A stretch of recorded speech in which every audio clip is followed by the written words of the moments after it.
I just bought Pokken Tournament again.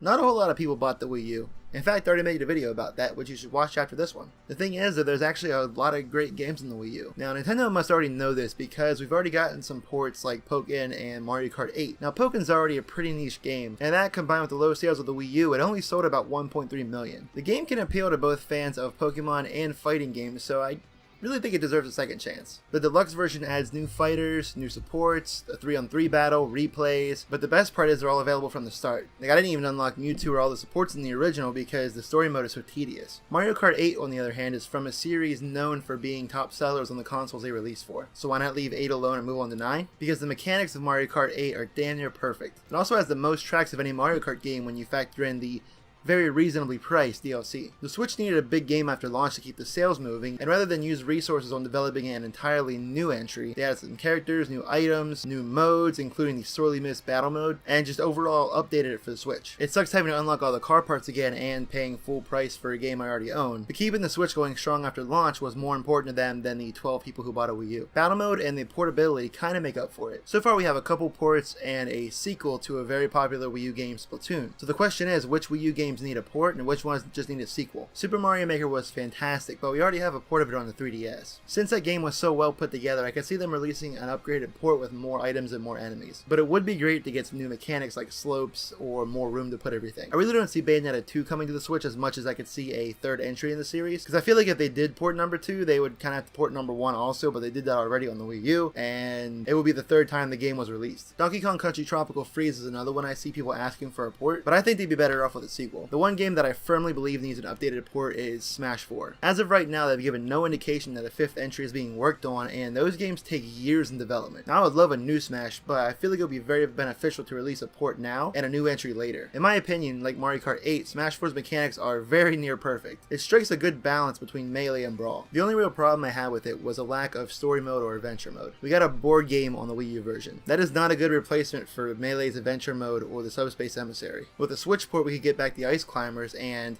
now that Konami's not in the process of self-destructing, maybe we could even get Snake. The Smash port would also be a great way to introduce alternative Joy-Cons. Make it pair with the GameCube's button layout and just watch the money roll in. Of course, that wouldn't really be a replacement for an actual GameCube controller, so a firmware update allowing the GameCube controller adapter to work on the Switch would be appreciated. So that's really it. Ports to last-gen games aren't always a bad idea, especially if they were objectively good games on a failed console. It's the reason Sega ported Sonic Adventure 2 to the GameCube, which might be a bad example, but you get the idea. So what Wii U games do you want to see ported to the Switch? Let me know in the comments. Don't forget to like and subscribe. Follow us at CrashLove Gaming on everything, and we'll see you next time.